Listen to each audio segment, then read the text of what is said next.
Hello students, welcome to online classes.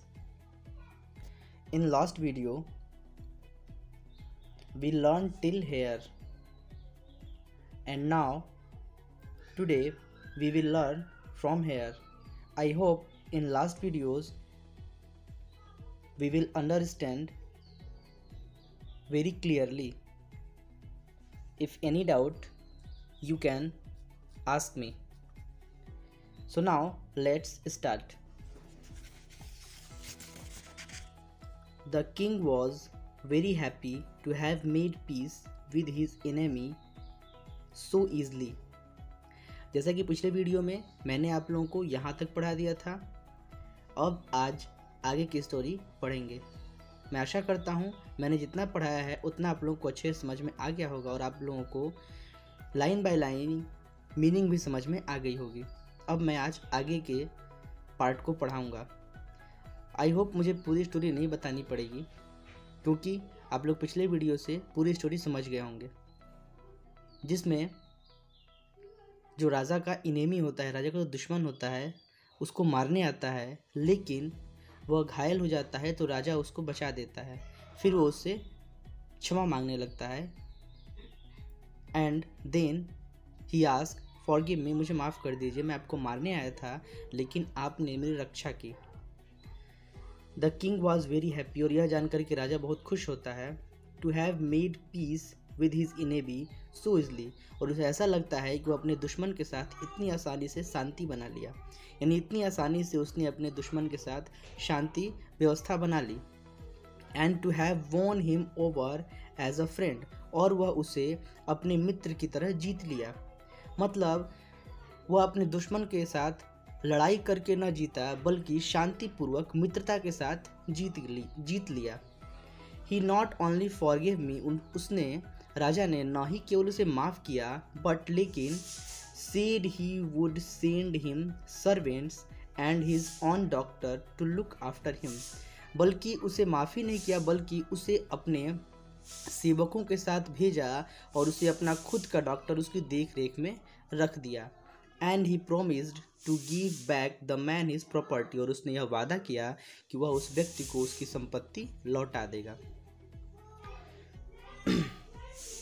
Leaving the bounded man, घायल व्यक्ति को छोड़ने के बाद the king went out of the hut, राजा झुपड़ी से बाहर निकला and looked around for the hermit, और उस साधु को चारों तरफ देखने लगा। Before going away he wished once more to get answers to his questions, अब राजा बहुत खुश हो चुका था लेकिन फिर भी जाने से पहले वह चाहता था कि वह अपने सवालों का जवाब उस साधु से लेते चले। The hermit was on his knees sowing seeds in the beds and had been dug the day before. क्या कह रहा है यहाँ पर? The hermit was on his knees, knees means होता है घुटना। साधु अपने घुटने पर बैठा हुआ था, सोविंग सीड और बीज बो रहा था, इन द बीड्स, बीड्स मीन्स होता है क्यारियाँ, वह क्यारियों में बीज बो रहा था। दैट हैड बीन डग, जो कि कल खुदा गया था, द डे बिफोर, यानी जो एक दिन पहले खोदा गया था, उन क्यारियों में साधु घुटने के बल बैठ के बीजों को बुआई कर रहा था।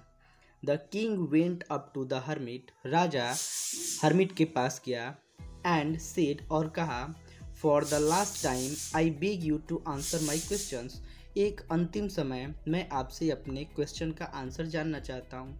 वाइज मैन, ज्ञानी व्यक्ति। You have already been answered, आपके पास पहले से ही आंसर मिल गया है, आपको पहले से ही आंसर मिल गया है। सेड द हर्मिट, हर्मिट ने कहा। Still bending down to the ground and looking up at the king as he stood before him, जमीन पर बैठे हुए राजा की तरफ देखते हुए जो उसके सामने खड़ा था, जमीन पर बैठे हुए राजा की तरफ देखते हुए जो उसके सामने खड़ा हुआ था, हर्मिट ने कहा कि आपको पहले से ही जवाब मिल चुका है। How have I been answered, कैसे मुझे आंसर मिल गया है। वॉट डू यू मीन, आपके कहने का मतलब क्या है।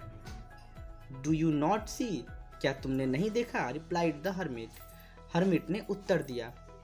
if you had not pitied my weakness yesterday and had not dug these beds for me, you would have gone away.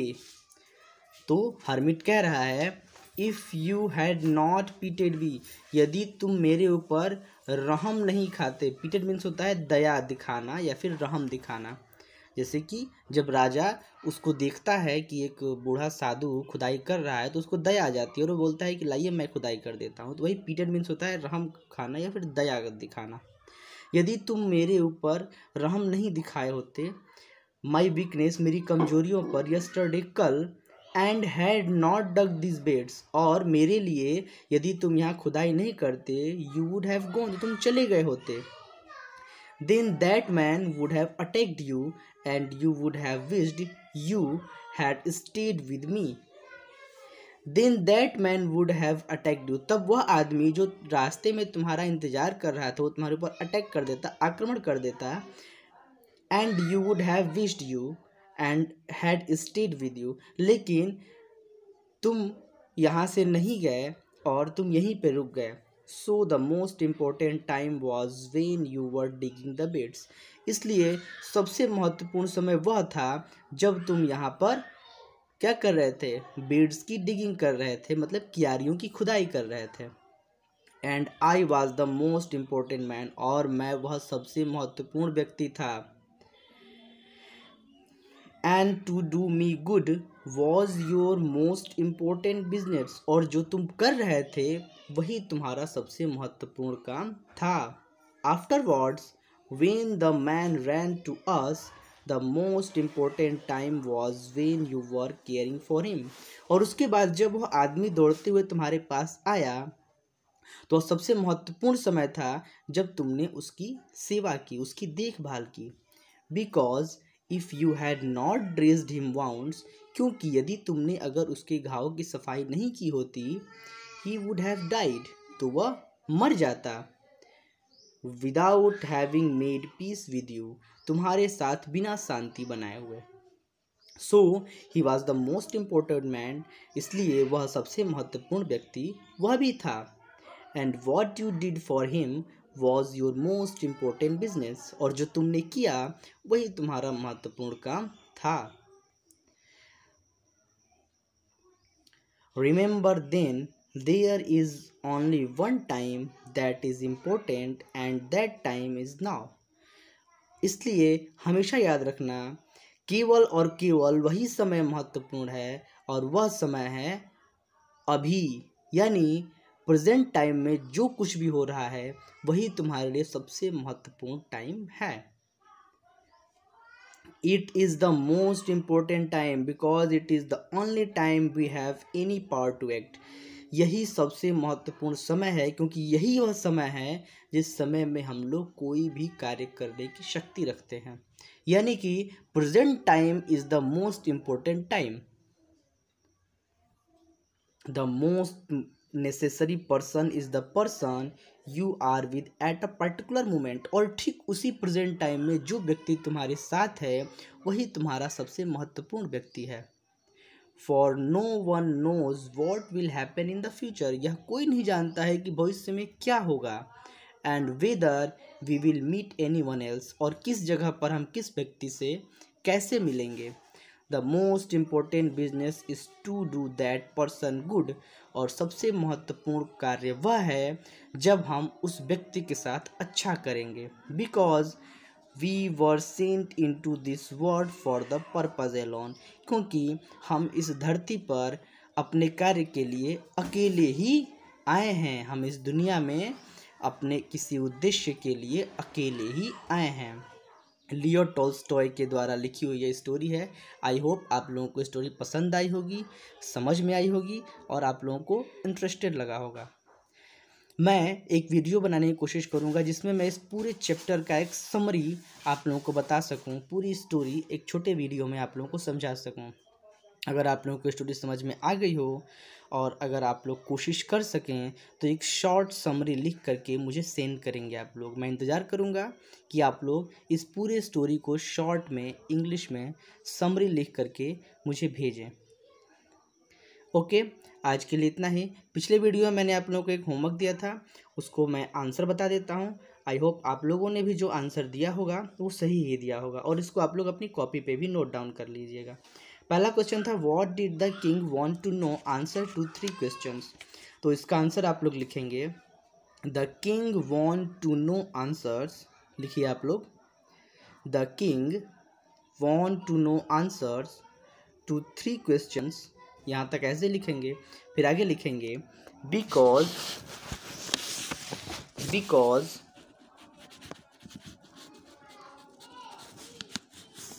लिख नहीं पा रहा हूँ, बिकॉज लिखिए आप लोग, because he thought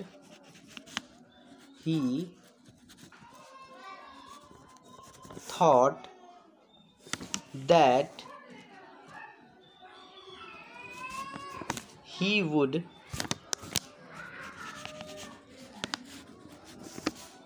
never fail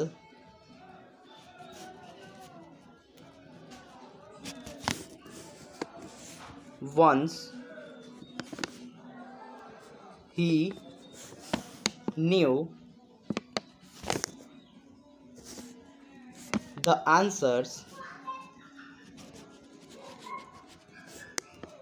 to these questions,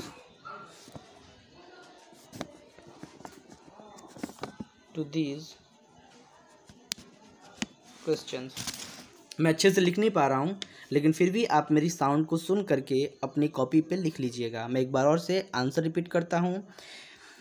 the king want to know answers to 3 questions because he thought that he would never fail once he knew the answers to these questions। राजा उन 3 question का answer इसलिए जानना चाहता था क्योंकि उसे ऐसा लगता था कि यदि वह इन 3 क्वेश्चन का आंसर जान जाएगा तो वह कभी फेल नहीं होगा। और दूसरा क्वेश्चन था messengers were sent throughout the kingdom, और इसका जो सही आंसर होगा वो है चौथा, to announce a reward for those who could answer the questions. Okay, अगर वीडियो पसंद आएगा तो आप लोग लाइक करिएगा, सब्सक्राइब करिएगा, और कोई डाउट होगा तो कमेंट करिएगा। Okay, thank you.